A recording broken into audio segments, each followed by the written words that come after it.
Pai do Senhor, Paz. hoje viemos falar um pouco sobre a parábola do rico e insensato. Vou ler aqui do Lucas 26, Lucas 16 ao 21, amém? E propôs-lhes uma parábola, dizendo: a herdade de um homem rico tinha produzido com abundância, e arrazoava ele entre si, dizendo: o que farei? Não tenho onde recolher os meus frutos. E disse: farei isto: derribarei os meus celeiros, edificarei outros maiores, e ali recolherei todas as minhas novidades e os meus bens. E direi à minha alma: tens depósito muitos bens para muitos anos. Descanse, come, beba e folga. A gente quer falar a respeito da mordomia com os bens materiais, né? Esse homem, ele era rico, ele prosperou, os bens dele multiplicaram e ele não sabia o que fazer. Ele teve até uma boa ideia, que foi destruir os seus celeiros, construir maiores, e o erro dele foi o egoísmo. Ele quis somente desfrutar daqueles bens e confiou naqueles bens. E o versículo seguinte fala que Deus naquela mesma noite aparece para ele e vai requerer dele a sua mordomia. A sua alma vai para onde? Para quem será a sua alma? E Jesus vai terminar a parábola dizendo que assim é todo aquele que é rico somente dos bens da terra, mas não é rico para com Deus. Então a gente entende que os nossos bens materiais, eles são recursos financeiros para suprir a nossa necessidade, mas também para suprir o reino de Deus. E que isso envolve diretamente o local que vai a nossa alma, né? O texto é claro: para onde vai a sua alma, para quem será. Igreja, amém. Boa noite. A gente vai falar sobre Dorcas, né? Eu vou ler de Atos 9:36. Se vocês quiserem abrir. Em Jope havia uma discípula chamada Tabate, que em grego é Dorcas, que se dedicava a praticar boas obras e dar esmolas. Naqueles dias ela ficou doente e morreu, e seu corpo foi lavado e colocado em um quarto do andar superior. Lida ficava perto de Jope e, quando os discípulos ouviram falar que Pedro estava em Lida, mandaram os 2 homens dizer: não se demore em vir até nós. Pedro foi com eles e, quando chegou, foi levado para o quarto do andar superior. Todas as viúvas o rodearam, chorando e mostrando-lhe os vestidos e outras roupas que Dorcas tinha feito quando ainda estava com elas. Pedro mandou que todos saíssem do quarto. Depois, ajoelhou-se e orou. Voltando-se para a mulher morta, disse: Tabita, levante-se. Ela abriu os olhos e, vendo Pedro, sentou-se. Tomando-a pela mão, ajudou-a a pôr-se em pé. Então, chamando os santos e as viúvas, apresentou-a viva.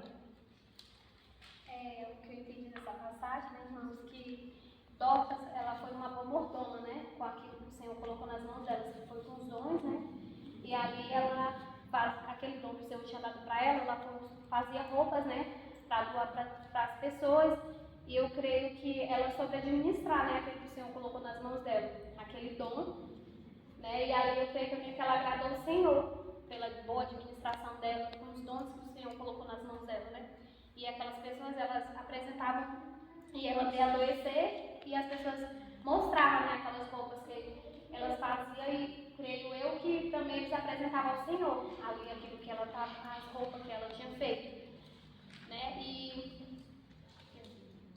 aí eu creio que ali ela foi uma... Pelo que diz: desperta, ó tu que dormes, e levanta-te dentre os mortos, e Cristo te esclarecerá. Portanto, vede prudentemente como andais, não como necios, mas como sábios, remido o tempo, porquanto os dias são maus. Pelo que não sejais insensatos, mas entendei qual seja a vontade do Senhor. Pai, gente, boa noite. Então, através dessa carta, o apóstolo Paulo nos ensina a como remir o nosso tempo, né? Como aproveitar cada oportunidade, como ter o controle, como administrar com sabedoria. E como o tema do nosso curso é sobre mordomia, né? fala de como a gente deve administrar esse nosso tempo e o quanto a gente é negligente. Estudando essa palavra, eu estava dentro de 2 temas, eu fui muito edificada, porque o Espírito Santo me visitou e falou o quanto eu sou negligente com o meu tempo. E como a igreja também está sendo negligente com o tempo. Como nós precisamos despertar e como nós precisamos administrar com sabedoria o nosso tempo. Porque é uma responsabilidade que Deus vai cobrar de nós. Nós vamos prestar conta. Como que eu aproveitei o meu tempo? Porque quantas pessoas falam que é jovem demais para poder buscar Deus, ou aproveitar melhor a minha juventude, depois eu me preocupo com Deus, com a minha vida espiritual. Ou então eu estou muito feliz, eu quero aproveitar esse período de felicidade, depois eu me preocupo. Sempre Deus ficando em segundo plano. Então, que o Senhor me edificou através da mordomia do tempo, né? Que a gente precisa entender que a nossa alma é eterna, o nosso corpo não. A gente vai morrer e a gente vai prestar conta para Deus, né? Então, o que é que eu fiz? Como eu aproveitei o meu tempo? Então, o Espírito Santo me edificou muito através dessa mordomia do tempo, né? Que como a gente se distrai, como a gente desperdiça o tempo que é tão valioso, né? Porque nós temos 24 horas e quantas vezes a gente se preocupa em trabalhar, dá o nosso melhor no trabalho, fala, estou cansado demais para poder tirar um tempo com Deus. Eu estou muito feliz para poder tirar um tempo com Deus, depois eu sempre fica em segundo plano. Então o Senhor fala para nós, né, que o quanto é importante a gente administrar melhor o nosso tempo, ser um bom mordomo, porque nós vamos prestar conta para Deus. Nosso tema é sobre o espírito voluntário. Eu vou ler Salmo 51, versículo 12. Restitui-me a alegria da tua salvação e sustenta-me com o espírito voluntário. Essa passagem eu meditei durante o curso, eu meditei muito nessa passagem, porque espírito voluntário é uma tendência do Espírito Santo. Nós somos, né, humanos, e a vontade da carne é o egoísmo, é viver para si mesmo. Só que Deus, ele é um Deus que doa, né? A Bíblia vai dizer, e Deus deu o seu Filho. Então, o Espírito do Senhor tem esse espírito doador, voluntário, é o Espírito do Senhor. Então, Davi, nesse salmo, ele está orando a Deus por isso. Pai, me sustenta, me dá um espírito voluntário. Por quê, né? Aí eu entendi 2 coisas, está anotado aqui. Primeiro, pedir a Deus, então a gente precisa pedir para viver a mordomia de uma forma cristã. Nós precisamos pedir, Pai, me dá o espírito voluntário, o mesmo espírito que estava no Senhor Jesus e tudo mais. E também a gente tem que andar em obediência. O espírito voluntário tem a ver com isso, que é fazer o que Deus fala para a gente fazer, independente se eu quero ou não quero. A obediência tem a ver com fazer o que é certo, não o que eu acho, o que eu penso, é o que a Bíblia diz. Então, eu aprendi isso com a mordomia, que para se viver a mordomia de acordo com a Bíblia. Falando nisso, a gente vai falar sobre a mordomia, né, que a gente aprendeu aqui sobre o nosso tempo. E a gente tirou a palavra, né, lá em Marta e Maria, lá em Lucas 10, 40. Marta, porém, andava muito distraída com muito serviço, e aproximou-se e disse, Senhor, não te importas que minha irmã me deixe a servir só? Diz-lhe, pois que tem que me ajudar. E respondeu Jesus, Marta, Marta, está ansiosa e fadigada com muitas das coisas, mas uma só é necessária, e Maria escolheu a boa parte, uma qual dela não será tirada. Pai, gente, boa noite. Aqui a gente trazendo nos dias de hoje, a gente está muitas das vezes igual o Marco, né? Preocupado com as coisas da terra, com os afazeres, só com as nossas coisas do dia a dia. A gente esquece de tirar aquele tempo com Deus, como a Maria fez, né? A Maria não está preocupada se a irmã está arrumando a casa, ela não quer saber disso, ela quer saber de estar aquele momento com Deus, de dar aquele tempo para estar ali com Deus, na presença dele, buscando, ouvindo falar, acho que elas parábolas, né? Ensinando, né? O ensinamento de Jesus. E a gente, como bom mordomo, nós precisamos administrar melhor o nosso tempo, a gente aprender a priorizar, em primeiro lugar, as coisas do reino, porque, igual a queria falando dela, né? Até o tempo que a gente tem foi Deus. Deus me deu foi de Lucas 12, 42. Disse o Senhor, quem é, pois, o mordomo fiel e prudente? A quem o Senhor confiará os seus conselhos para dar-lhes o sustento a seu tempo. Bem-aventurado aquele que serve ao Senhor. Aí ele dá como exemplo, a gente achou como exemplo a palavra do servo vigilante, né? E ele nos apresenta a imagem do mordomo de como ser um servo fiel, que cuida, que zela e que administra com responsabilidade todos os seus bens. E ele coloca como prioridade que a gente deve buscar, ele está ali na vigilância de buscar a Deus e estar atento. Ele está ali pronto para servir aquilo que o Senhor colocou nas nossas mãos. E eu entendi essa passagem, e ele sabe organizar, e ele tem uma administração, porque ele está ali pronto para fazer aquilo que está sendo ordenado para ele fazer. Eu entendi essa passagem.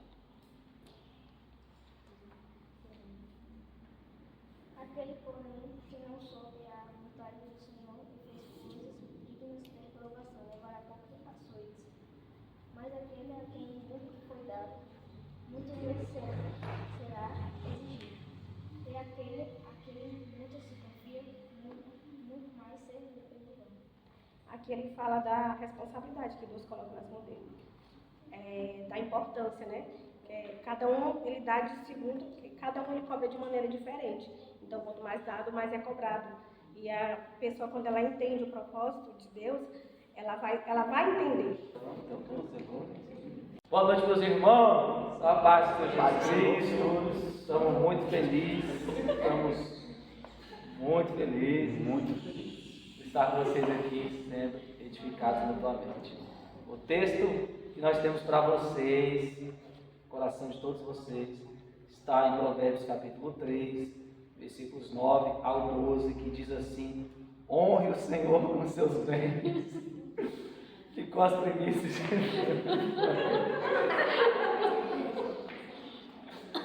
E os seus celeiros ficarão completamente cheios, e os seus lagares transbordarão de vinho. Meu filho, não rejeite a disciplina do Senhor, nem se aborreça com sua repreensão, porque o Senhor repreende o filho a quem quer bem. Então, irmão, nós estamos falando aqui dos conselhos da sabedoria aos moços, livro de Salomão. Esse livro também fala sempre nos desprender de algo que nos atrapalha, algo que nem os lagares. Para quem sabe que é lagares, se chama de barril de vinhos. Se você não se desprender de algo, como é que você vai encher aquilo? Como é que você não... algo na sua vida que te prende, entendeu? Também a gente também tem que administrar também nossas coisas bem, entendeu? Porque se a gente, não adianta a gente ter as coisas, saber administrar também. E também a gente também tem que plantar para poder colher, porque não adianta. Irmão, paz, sobre o primeiro mordomo e sua missão, que fica em Gênesis 1:26 até o 28. E diz Deus: possamos os homens a nossa imagem conforme a nossa semelhança, e domine sobre os peixes do mar, sobre as aves do céu, sobre o gado, sobre toda a terra e sobre todo o réptil que se move sobre a terra. E criou Deus o homem e a sua imagem. A imagem de Deus criou o homem e a mulher os criou. E Deus abençoou, e Deus lhe disse: frutificai e multiplicai-vos.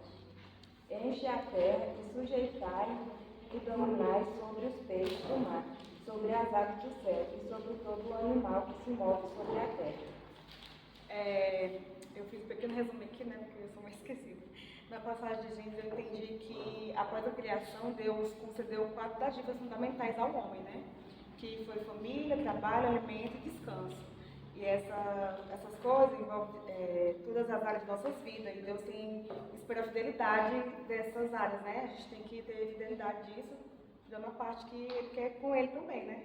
E sobre Adão ser o primeiro mordomo, porque ele foi o primeiro homem a ser criado, Deus criou ele à imagem e semelhança dele. Foi o que eu entendi aqui. E que Ele quer a gente, né? Imagem e semelhança dele, que a gente seja parecido com Ele. Foi o que eu entendi, né? Parecido com Jesus, servir Jesus de coração. Aqui fala também que Ele cuidava das aves, que as aves obedeciam Ele, os animais obedeciam Ele. Isso que eu entendi. E também que fala das habilidades que eu entendi aqui, que ele devia refletir a glória de Deus, né? Segundo que ele deveria ser uma bênção para o restante da criação. Tipo, o Adão e a Eva, no caso, né? Foi o que eu entendi, gente. É isso.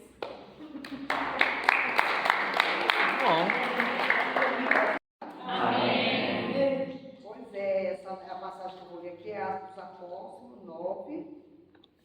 Já foi 10, explanado aqui pela nossa Débora e a Leidiane, né? Mas Deus também deu essa palavra para nós. Eu ia ler e a nossa Thaís ia pregar o mistério, né? Mas aí, Deus está no controle, eu creio. É Atos dos Apóstolos 9, começando 36. Capítulo, mas ela está falando sempre, costurando, fazendo lá o mistério dela, sempre apresentando boas obras, né? E também bons talentos, que eu entendi também, que a Docas, ela tinha talentos, né? E nós, amados, também nós temos, quantos nós temos talentos aqui, a gente enterra os nossos talentos, não é verdade? Então Deus nos deu bons talentos e que a gente venha pegar os talentos e prosseguir, porque eu, por exemplo, eu tenho dons, tenho talentos, eu gosto muito de fazer a comida deles, é um grande talento, então que eu não venho enterrar o meu talento, nem venho enterrar os meus dons.